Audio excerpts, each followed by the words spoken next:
Saudara-saudariku yang terkasih, Pace Ebene, mari kita buka hati, buka pikiran, dan buka telinga kita untuk mendengarkan Injil Tuhan. Kita dengarkan kisah sengsara Tuhan kita Yesus Kristus dari Injil Yohanes pasal 18 ayat 1 sampai pasal 19 ayat 42. Seusai perjamuan Paskah, keluarlah Yesus dari ruang perjamuan bersama-sama dengan murid-muridnya, dan mereka pergi ke seberang sungai Kidron. Di situ ada suatu taman. Yesus masuk ke taman itu bersama-sama dengan murid-muridnya. Yudas yang mengkhianati Yesus tahu juga tempat itu, karena Yesus sering berkumpul di situ dengan murid-muridnya. Maka datanglah juga Yudas ke situ bersama sepasukan prajurit dan penjaga-penjaga bait Allah, yang disuruh oleh imam-imam kepala dan orang-orang Farisi. Mereka datang lengkap dengan lentera, suluh, dan senjata. Yesus tahu semua yang akan menimpa dirinya, maka ia maju ke depan dan berkata kepada mereka, "Siapakah yang kamu cari?" Jawab mereka, "Yesus dari Nazaret." Kata Yesus kepada mereka, "Akulah Dia."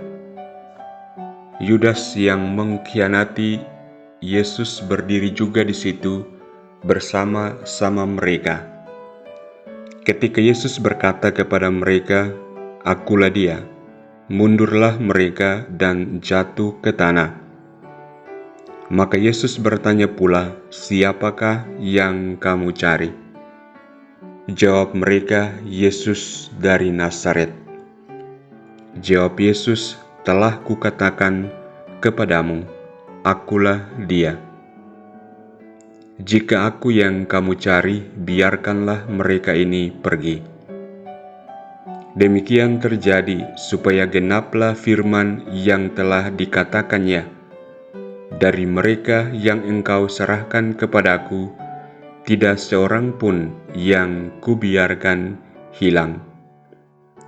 Lalu Simon Petrus yang membawa pedang menghunus pedang itu dan menetakannya kepada hamba Imam Agung dan memutuskan telinga kanannya.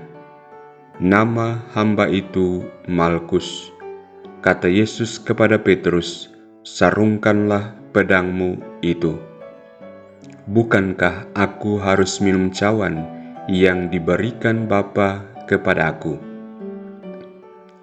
Maka para prajurit serta perwiranya dan penjaga-penjaga yang disuruh orang Yahudi itu menangkap Yesus dan membelenggu Dia.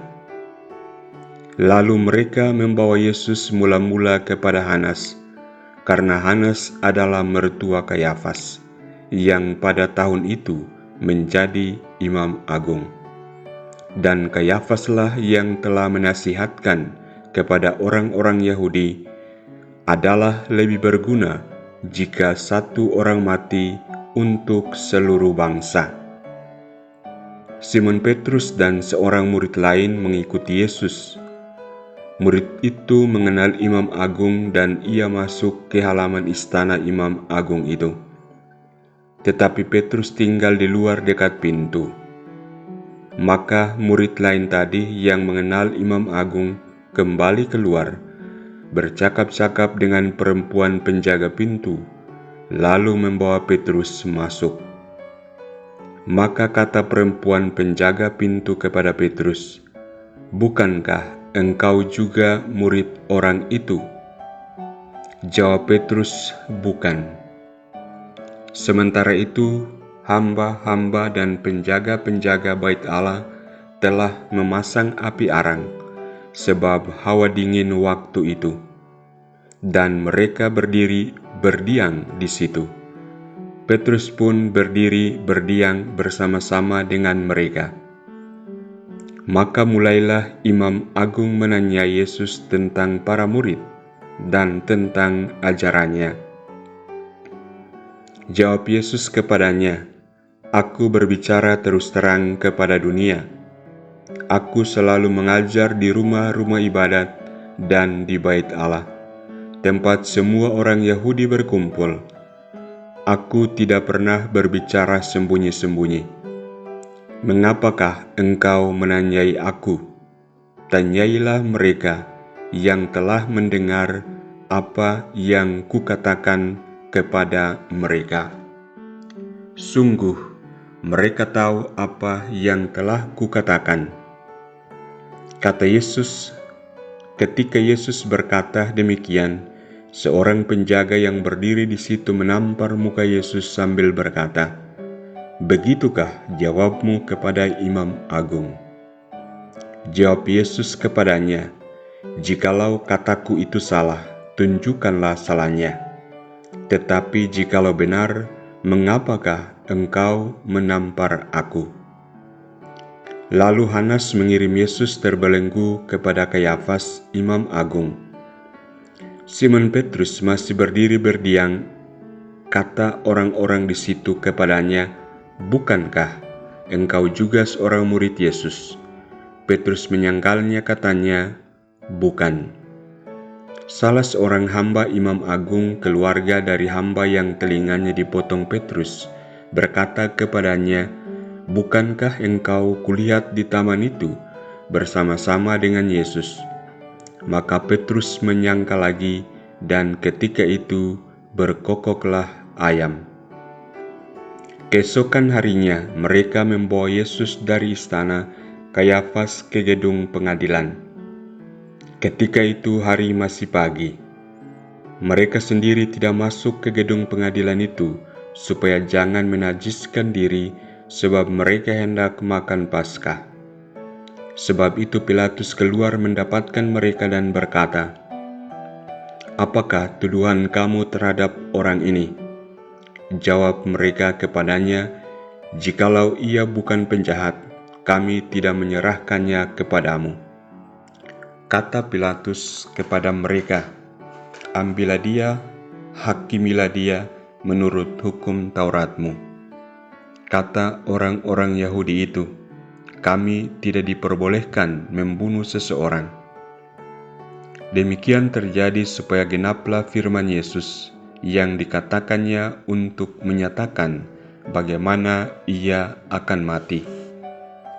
Maka kembalilah Pilatus ke dalam gedung pengadilan, lalu memanggil Yesus dan bertanya kepadanya, "Engkau inikah raja orang Yahudi?" Jawab Yesus, "Dari hatimu sendirikah engkau katakan hal itu? Atau adakah orang lain yang mengatakannya kepadamu tentang aku?" Kata Pilatus, "Orang Yahudikah aku? Bangsamu sendiri dan imam-imam kepala telah menyerahkan engkau kepadaku. Apakah yang telah engkau perbuat?" Jawab Yesus, "Kerajaanku bukan dari dunia ini.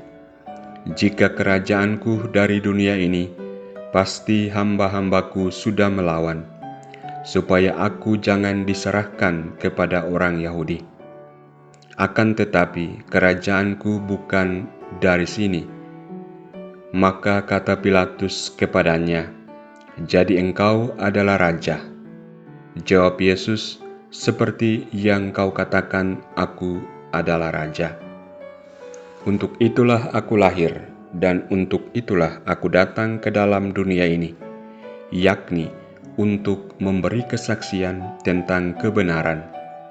Setiap orang yang berasal dari kebenaran mendengarkan suaraku." Kata Pilatus kepadanya, "Apakah kebenaran itu?" Sesudah mengatakan demikian, Pilatus keluar lagi mendapatkan orang-orang Yahudi dan berkata kepada mereka, "Aku tidak mendapati kesalahan apapun padanya. Tetapi padamu ada kebiasaan bahwa pada hari raya Paskah aku membebaskan seseorang bagimu. Maukah kamu supaya aku membebaskan Raja orang Yahudi ini bagimu." Mereka pun berteriak, "Jangan dia, melainkan Barabas." Barabas adalah seorang penyamun. Lalu Pilatus mengambil Yesus dan menyuruh orang menyesat dia. Prajurit-prajurit menganyam sebuah mahkota duri dan menaruhnya di atas kepala Yesus. Mereka mengenakan jubah ungu padanya, dan sambil maju ke depan mereka berkata, "Salam, hai Raja orang Yahudi." Lalu mereka menampar wajah Yesus. Pilatus keluar lagi dan berkata kepada orang-orang Yahudi, "Lihatlah, aku membawa dia keluar kepada kamu, supaya kamu tahu bahwa aku tidak mendapati kesalahan apapun padanya." Lalu Yesus keluar bermahkota duri dan berjubah ungu. Maka kata Pilatus kepada mereka, "Lihatlah manusia ini." Ketika para imam kepala dan penjaga-penjaga itu melihat Yesus, berteriaklah mereka, "Salibkanlah dia, salibkan dia." Kata Pilatus kepada mereka, "Ambil saja sendiri dan salibkanlah dia. Sebab aku tidak mendapati kesalahan apapun padanya." Jawab orang-orang Yahudi itu kepadanya, "Kami mempunyai hukum, dan menurut hukum itu ia harus mati, sebab ia menganggap dirinya sebagai anak Allah." Ketika Pilatus mendengar perkataan itu, bertambah takutlah ia, lalu ia masuk pula ke dalam gedung pengadilan dan berkata kepada Yesus, "Dari manakah asalmu?" Tetapi Yesus tidak memberi jawab kepadanya. Maka kata Pilatus, "Tidakkah engkau mau bicara dengan aku? Tidakkah engkau tahu bahwa aku berkuasa untuk membebaskan engkau dan berkuasa juga untuk menyalibkan engkau?" Yesus menjawab, "Engkau tidak mempunyai kuasa apapun terhadap aku, jikalau kuasa itu tidak diberikan dari atas. Sebab itu dia yang menyerahkan aku kepadamu lebih besar dosanya." Sejak itu Pilatus berusaha untuk membebaskan Yesus, tetapi orang-orang Yahudi berteriak, "Jikalau engkau membebaskan dia, engkau bukanlah sahabat Kaisar. Setiap orang yang menganggap diri raja melawan Kaisar." Ketika mendengar perkataan itu, Pilatus menyuruh Yesus keluar, lalu ia duduk di kursi pengadilan di tempat yang bernama Litostrotos, dalam bahasa Ibrani Gabata. Hari itu ialah hari persiapan Paskah, kira-kira jam 12. Kata Pilatus kepada orang-orang Yahudi itu, "Inilah rajamu."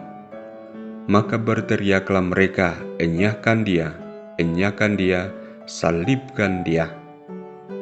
Kata Pilatus kepada mereka, "Haruskah aku menyalibkan rajamu?" Jawab imam-imam kepala, "Kami tidak mempunyai raja selain Kaisar." Akhirnya Pilatus menyerahkan Yesus kepada mereka untuk disalibkan, dan mereka menerima Yesus. Sambil memikul salibnya, Yesus dibawa keluar kota di tempat yang bernama Tengkorak, dalam bahasa Ibrani Golgota. Di situ Yesus disalibkan, dan bersama dengan dia disalibkan juga dua orang lain. Sebelah menyebelah Yesus di tengah-tengah. Pilatus menyuruh memasang juga tulisan di atas kayu salib itu, bunyinya, "Yesus orang Nazaret, Raja orang Yahudi." Banyak orang Yahudi membaca tulisan itu, sebab tempat Yesus disalibkan itu letaknya dekat kota, dan kata-kata itu tertulis dalam bahasa Ibrani, Latin, dan bahasa Yunani. Maka kata imam-imam kepala kepada Pilatus, "Jangan engkau menulis Raja orang Yahudi, tetapi ia mengatakan, 'Aku adalah Raja orang Yahudi.'" Jawab Pilatus, "Apa yang kutulis tetap tertulis."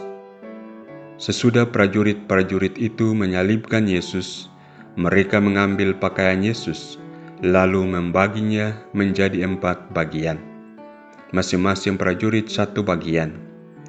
Jubah Yesus pun mereka ambil, tetapi jubah itu tidak berjahit. Dari atas ke bawah merupakan 1 tenunan utuh. Karena itu mereka berkata seorang kepada yang lain, "Janganlah kita membagi jubah ini menjadi beberapa potong, tetapi baiklah kita membuang undi untuk menentukan siapa yang akan mendapatkannya." Demikianlah terjadi supaya genaplah yang ada tertulis dalam kitab suci, "Mereka membagi-bagi pakaianku di antara mereka dan membuang undi atas jubahku." Hal itu telah dilakukan oleh prajurit-prajurit itu. Di dekat salib Yesus berdirilah ibu Yesus dan saudara ibunya, Maria, istri Klopas, dan Maria Magdalena. Ketika Yesus melihat ibunya dan muridnya yang ia kasihi di sampingnya, berkatalah ia kepada ibunya, "Ibu, inilah anakmu." Dan kemudian katanya kepada murid itu, "Inilah ibumu." Dan sejak saat itu murid itu menerima Maria di dalam rumahnya. Sesudah itu, karena Yesus tahu bahwa segala sesuatu telah selesai, berkatalah ia, supaya genaplah yang ada tertulis dalam kitab suci, "Aku haus." Di situ ada suatu buli-buli penuh anggur asam. Maka mereka mencucukkan bunga karang pada sebatang hisop, mencelupkannya dalam anggur asam itu, lalu mengunjukkannya ke mulut Yesus. Sesudah meminum anggur asam itu, berkatalah Yesus, "Sudah selesai." Lalu Yesus menundukkan kepala dan menyerahkan nyawanya.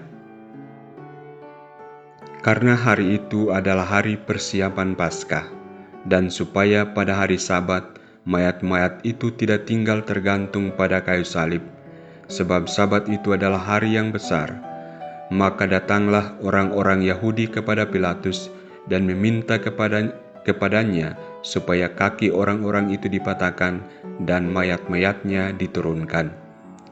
Maka datanglah prajurit-prajurit lalu mematahkan kaki orang yang pertama dan kaki orang yang lain yang disalibkan bersama-sama dengan Yesus. Tetapi ketika mereka sampai kepada Yesus dan melihat bahwa ia telah mati, mereka tidak mematahkan kakinya, tetapi seorang dari antara prajurit itu menikam lambung Yesus dengan tombak, dan segera mengalirlah darah serta air keluar. Dan orang yang melihat sendiri hal itu yang memberi kesaksian ini, dan benarlah kesaksiannya. Dan ia tahu bahwa ia mengatakan kebenaran, supaya kamu juga percaya, sebab hal itu terjadi, supaya genaplah yang tertulis dalam kitab suci, "Tidak ada tulangnya yang akan dipatahkan." Dan nas lainnya mengatakan, "Mereka akan memandang dia yang telah mereka tikam." Sesudah itu Yusuf dari Arimatea, Yusuf ini adalah seorang murid Yesus, tetapi sembunyi-sembunyi karena takut kepada orang-orang Yahudi, meminta kepada Pilatus supaya ia diperbolehkan menurunkan jenazah Yesus. Pilatus meluluskan permintaan Yusuf, maka datanglah Yusuf dan menurunkan jenazah Yesus. Juga Nikodemus datang ke situ. Dialah yang dulu datang malam-malam kepada Yesus. Ia membawa campuran minyak mur dengan minyak gaharu, kira-kira 50 kati beratnya. Mereka mengambil jenazah Yesus, mengepaninya dengan kain lenan dan membubuhinya dengan rempah-rempah menurut adat pemakaman orang Yahudi. Di dekat tempat Yesus disalibkan itu ada suatu taman, dan dalam taman itu ada suatu kubur baru yang di dalamnya belum pernah dimakamkan seseorang. Karena hari itu hari persiapan orang Yahudi, sedang kubur itu tidak jauh letaknya, maka mereka meletakkan jenazah Yesus di situ. Saudara-saudariku yang terkasih, dari kisah sengsara Tuhan kita Yesus Kristus yang barusan kita dengarkan bersama, ada 3 hal yang boleh kita renungkan. Yang pertama, pengkhianatan dan penangkapan. Hari Raya Jumat Agung dimulai dengan pengkhianatan dan penangkapan Yesus di Taman Getsemani. Yudas Iskariot, salah satu dari 12 murid Yesus, menyerahkannya kepada para pemimpin agama Yahudi dengan ciuman. Hal ini mengingatkan kita akan kerapuan manusia dan betapa cepatnya kita bisa memalingkan diri dari Tuhan dalam waktu yang sulit. Kedua, pengadilan dan penyaliban. Yesus kemudian dihadapkan pada pengadilan yang tidak adil, dipermalukan, dicemooh, dan akhirnya disalibkan di bukit Golgota. Kesabaran dan ketenangannya dalam menghadapi penderitaan dan penolakan adalah teladan yang luar biasa bagi kita semua. Dia menderita dengan penuh kasih dan pengampunan, bahkan untuk orang-orang yang menyiksanya. Ketiga, penebusan dan pengampunan. Kematian Yesus Kristus di kayu salib adalah puncak dari rencana keselamatan Allah bagi umat manusia. Melalui pengorbanannya yang sempurna, dosa-dosa kita dihapuskan, dan kita diberikan kesempatan untuk hidup dalam persekutuan dengan Allah. Kematiannya tidak hanya mengungkapkan kasih karunia-Nya yang tak terbatas, tetapi juga mengajarkan kita tentang pentingnya pengampunan dan penebusan dalam hubungan kita dengan Allah dan sesama. Saudara-saudariku yang terkasih, dengan merenungkan kisah sengsara dan kematian Tuhan kita Yesus Kristus pada hari Jumat Agung ini, kita semoga semakin menghargai pengorbanannya yang besar bagi kita semua. Marilah kita menyadari betapa dalamnya kasih dan pengampunannya, dan marilah kita hidup sesuai dengan nilai-nilai Injili yang Dia ajarkan kepada kita. Semoga Hari Raya Jumat Agung membawa kita semua lebih dekat kepada Tuhan dan memperdalam iman serta kasih kita kepadanya. Selamat Hari Raya Jumat Agung, saudara-saudariku. Tuhan memberkatimu.